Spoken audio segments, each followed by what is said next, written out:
In doing Diagnosis Murder or approaching the idea of doing that show, did you have any hesitancy about doing a series that was in front of a live audience where it's done piecemeal like a movie? Well, it's been my least favorite thing to do simply because I think it's my weakest point, working without an audience. And have always admired movie actors who can do, 3 sentences and then 3 sentences, and because they have obviously the continuity of the part in their minds, and I could never really master that. But I thought I'll play this eccentric guy. I'll just play Rob Petrie, who's 70 years old. You weren't concerned that the concept might restrict you? I mean, you were so well known as a comedian. Yes. And it must have been hard, at least initially on this series, to balance the comedy and the drama. Well, some of my friends who have written for me for comedy, who I've worked with in comedy, said it'll never go. The public wants to see you do comedy, and it just isn't going to work. But I didn't really believe that. I thought this character could have enough of an eccentricity in his personality that he would still be kind of interesting to watch. And what has been interesting for me is over the 5 or 7 years, really, seeing how the characters changed just really by osmosis, not by any plan. At first, it was a series of TV movies, and you brought in your son, Barry Van Dyke, and you had Mariette Hartley. What was it like working with your son? Oh, it was wonderful. Wonderful, because we had made an attempt with a very sad sitcom we tried. So this was the perfect way to play our relationship, our real relationship, because we play off one another quite well when we get the chance. And it's just been a joy for me. And Mariette Hartley, how did that work? I imagine. Great. I'd worked with Mariette in a movie, a TV movie called Dropout Father. And she played my wife in that. That's where the idea came, because we enjoyed each other's company and worked well together. And that's how we got Mariette. And after the TV movies, I guess CBS thought the ratings were good and ordered a series. Based on the movies? Yeah. They ordered a series, but one of those things where you kind of live from week to week. I think they ordered 8 shows. We were shooting up in Denver. And we all said, well, that's it. We'll do the 8. Then they ordered 3 more. And so everybody's living, on the edge all the time because you don't know what your future's going to be. Now, one of the executive producers was Fred Silverman, who, as you mentioned, has run every network known to man. That's what right. was it like working with this legend of television? Well, I had known Fred, having worked with him before, and at his network and so on, and I had worked on a pilot with him once that I wasn't in. He had asked me to come and try to help work on the script and punch it up a little bit. So I didn't know him, but Fred is an executive and an idea man. He's not down in the trenches. He doesn't work with you on a day-to-day basis in developing the show. So working with him, you don't see him that much. I like Fred. Those of us who've known him on a personal note over the years knew him to be a highly energetic, driving executive who was going to have a heart attack one day, and he did. And it has changed his life and his personality considerably. He now stops to smell the roses, and he's enjoying his life, and I like to see it. Beyond shooting out of sequence without an audience, how's hour-long television different from doing the original Dick Van Dyke Show? Well, not as different as I thought, and it seems to me, as I do it, that I bring some of kind of a way of doing things from the Van Dyke Show to this project, or to any that I do. It's not a way of doing things, it's an attitude that I bring to it, which is really a play, I guess. It's an attitude that I bring with me. And as a result on our set is lovely place to work. Lovely place to work. There is no stress. Everyone enjoys it. Everyone is, I think anybody's input is accepted. And it's just a joy. And I think probably I have to go back maybe to Carl Reiner for that. He said that was the atmosphere on the insane Sid Caesar show. So maybe I'm carrying on a tradition that's worth carrying on. You don't miss the live audience? Oh, I love a live audience. I love a live audience. Fortunately for me, this crew is a very good audience. Now, you are more involved in the stories on Diagnosis Murder than you were on the Dick Van Dyke Show, aren't you? Probably so, because I do get a script ahead of time, and which we never did from Carl. Yes, we do. I get the rough script to start with, and my input is accepted, I'm happy to say. And you're on your 100th episode. How do you decide whether to go on or not? I don't know. Of course, now, after 50 years, actually more than that, over 50 years in the television business, It's wonderful to still be in it and see the changes that are going on and everything, but I don't know how long I should stay for the audience's benefit. I realize that at this point, I'm part of the furniture. You know, I'm one of those familiar faces that's always been there, and I suppose people aren't surprised to see me. But at some point, I should not wear out my welcome. Now, you're on Diagnosis Murder. You've had the chance to work with a lot of famous stars. You've had Oh, Tim Conway and Harvey Korman back. What was that like? that was insane. We had, well, you can imagine, Tim and Harvey Korman working together. We had terrible time. They wouldn't stay with the script. We had a scene where Tim was supposed to be saying something. He simply walked off the set, down the hall. We heard his voice, ranting and raving, walked back into the set, and finished the scene. And we can't keep a straight face. And of course, Harvey has always been a sucker for Tim, and he can't keep a straight face. So it was a matter, thank God it wasn't my job, but the editor's job to paste this together and make it look like a story that made sense. But it was a great week. In recent seasons, you've worked with other TV legends. Mike Connors came back as Mannix. Mike Connors came back as Mannix. Oh, gosh, we've had them all. Almost everybody who's ever done a series who could be said to fall into my age category has been on the show. What's that been like for you to work with Angie Dickinson and Patrick McNee and folks like that? Oh, it's wonderful. You know, we work with young people. If I mention a name like Laurence Olivier, they say, who? Or Phil Silvers. You know, it's nice to have contemporaries around with whom you can reminisce comfortably. And Dick Martin, you know, has been on the show. And Dick and I are good friends. It's great fun. And I have a lot of ideas for the future. Oh, good, good. How is hour-long TV different now than it was, say, 20 years ago, do you think? It's a lot more expensive. It costs a lot of money. I am making, as a salary, every episode twice what the production cost of the Dick Van Dyke Show. All over the you know, what I want to say, top of the line. Top of the line. Yeah. Our entire budget for the entire show was half of what I make now. Now that's ridiculous. I mean, I shouldn't be getting that kind of money. I don't know where and how expenses rose so quickly in television. It's you get a guest star now, and you could do 2 or 3 episodes of a show in those days for that kind of money. How it got out of hand, I have no idea. Now, while you like having big-name stars on your show, I imagine you're a little uncomfortable with the need to have to stunt cast like that in television today. Well, I don't know whether there's a need. There probably is a need once in a while to do something unusual that you can publicize and that they can hype. But my only danger is, my fear is the overuse of it. Once you have done your stunt and got the audience to watch you, then you have to say, here's what we really do. Mm-hmm. You know, here's who we really are, what our show is really about. I think you can overdo it to a point where that's what you become, a stunt show. Do you find yourself now, even as an actor, being more aware of the business side of TV, of the competition, of the fact there are 4 other networks, more so than when you were doing the Dick Van Dyke Show? I think the general public is more aware of what's going on in show business than they ever were in those days. Everybody knows what the budget of a picture is, what the actors make. Everybody knows everything that's going on. Everybody's in show business these days. I don't know why it became of such interest. You know, entertainment has become the pastime of America now. Now, as we're doing this interview, Jerry Seinfeld's on the cover of Time magazine for walking away from Seinfeld. I don't recall seeing you on the cover of Time magazine when I was you never quit the on Dick the Van cover Dyke of Show. Time magazine or any other magazine outside of TV Guide. For some reason, entertainment wasn't the center of the universe like it is now. It seems to me that television, movies, and sports have taken over. It's like Big Brother. This is all this diversion is there to keep our minds off what's really happening, or something. We went off the air, and we certainly had the kind of ratings for 5 years that Seinfeld got recently. There was one little article in the New York Times that said goodbye to a good show. And it was a very nice little article about how good the show was. That was all. We just disappeared. I imagine. And I think that kind of priority is much better than what's happening today. I bet you when Dick Van Dyke Show, you had your 100th episode milestone, no one cared.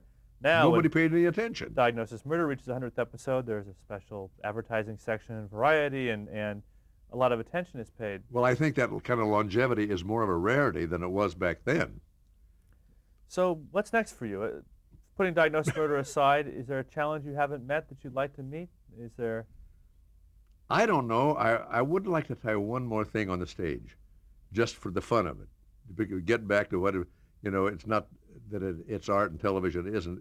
For a performer, it's just a better experience. It's more fun to have an audience there to play with. How important is it for you to keep working? I mean, no one would blame you for retiring No, I tomorrow. am fundamentally, I'm very, very lazy.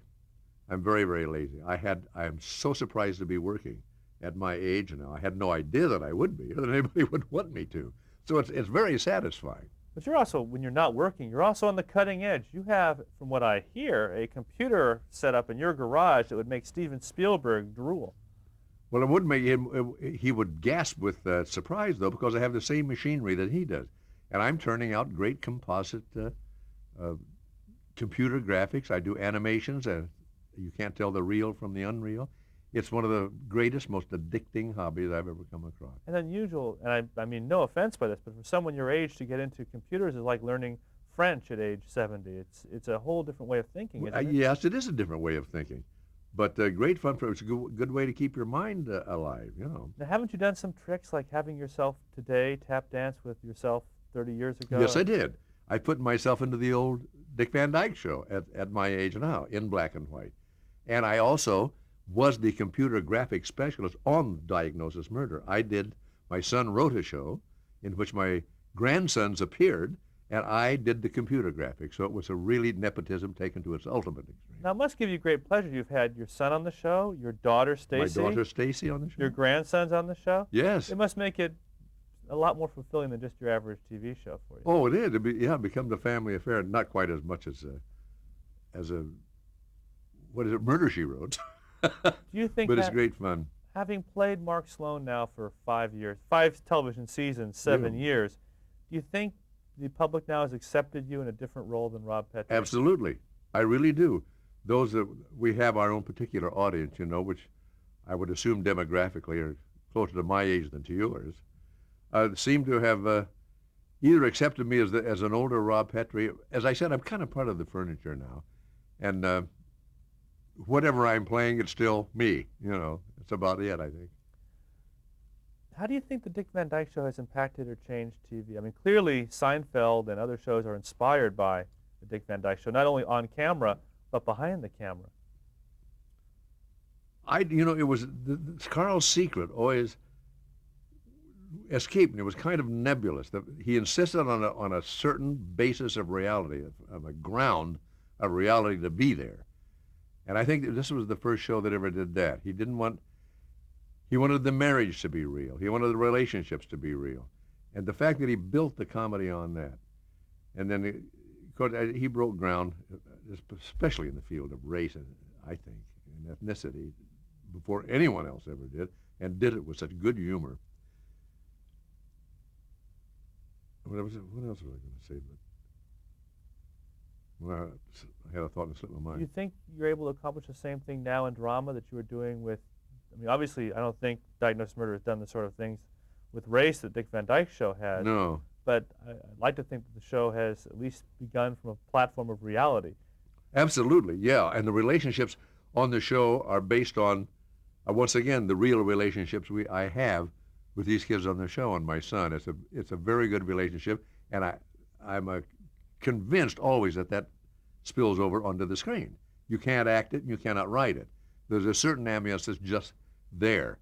What we have done, I think, as a fundamentally a murder mystery, is do something that no murder mystery's ever done. We have done a change-up. We do shows that are essentially comedy. We've done some very, very dark comedies.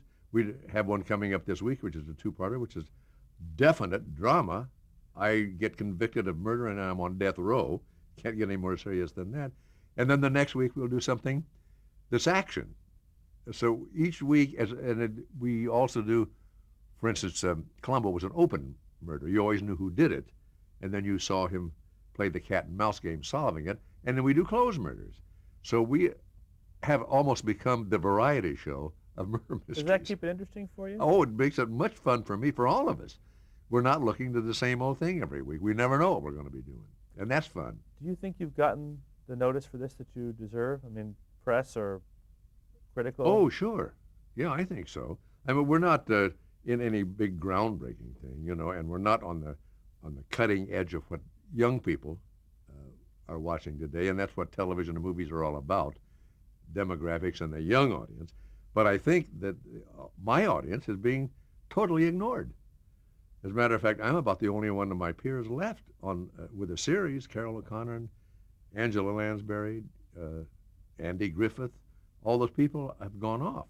I am just about the last. In 1996, you were inducted to the Academy of Television Arts and Sciences Hall of Fame. How did that feel? Well, I think these days I'm beginning to wonder about awards generally. If you live long enough, you get an award for being around this long. You must know, even without getting that Hall of Fame recognition, you know you're a TV legend. You know, I think, where the Dick Van Dyke Show falls in the history of TV. How does that make you feel? If I'm a legend, it's because I have been lucky enough to be associated with the right kind of people. You know, starting with Gower Champion and Carl Reiner and Walt Disney. I just have been very, very lucky because as this interview has shown, I have absolutely no plan. How would you like to be remembered? For the Dick Van Dyke Show? I'm sure. For that and probably Mary Poppins, because that's very dear to my heart. So they aren't, it's not like Mr. Leonard Nimoy trying to run away from his Spock years. You embrace what you've done in the past. Oh, sure. Yeah, I'm happy to be identified with what I've done. And there's Chitty Chitty Bang Bang, too, that I'm very fond of. And that came out of your Walt Disney deal. Yeah, that's right. As a result of Mary Poppins, we did Chitty Bang Bang. Didn't you also do a movie with Carl Reiner that cut a little close to home? Of which I'm very proud.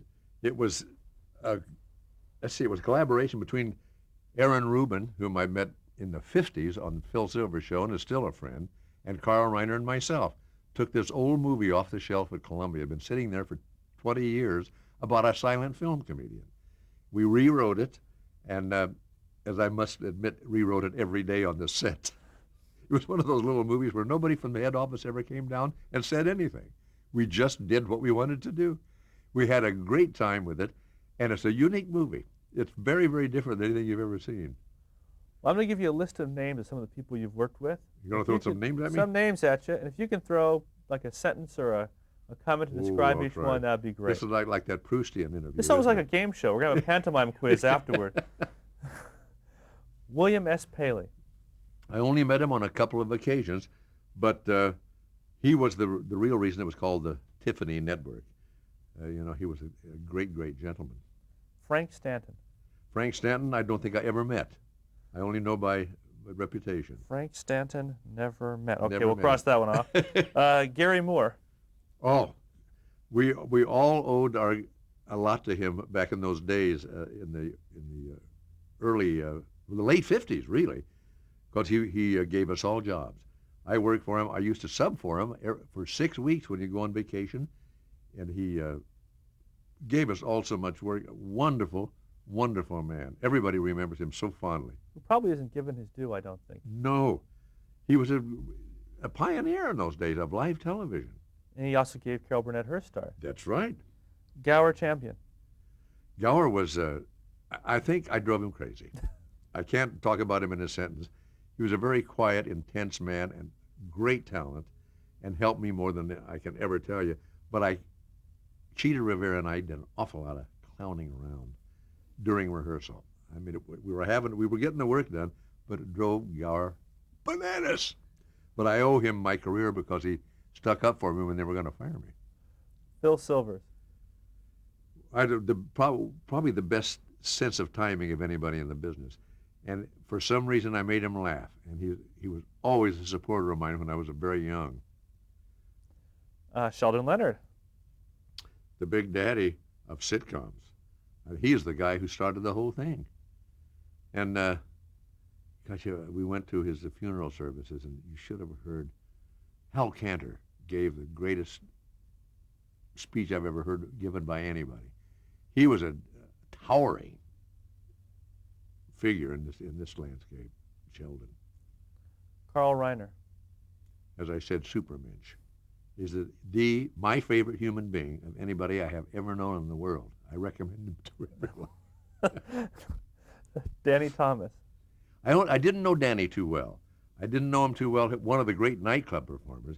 My main remembrance of him is we weren't getting a lot of money on the Van Dyke Show, and in the second season, he actually took some of the percentage of his ownership in the show and gave it to me. Wow. Very, very rare story in this business. And Danny Thomas did that for me. There's a wonderful picture that you may have shown me that was floating around the office of you, Danny Thomas, Joey Bishop, and Andy Griffith sitting at a table with Sheldon Leonard. That's right.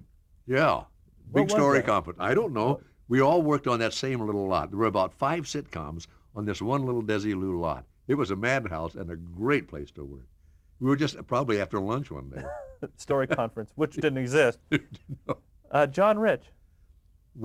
I think one of the best comedy directors I have ever worked with. I've tried to get him on occasion for other things. Just news, but very strong personality, brilliant mind, and creative. One of those creative directors who could take any comedy scene and add the highlights to it. He was remarkable. Jerry Belson. I didn't know Jerry that well. I knew Gary Marshall better.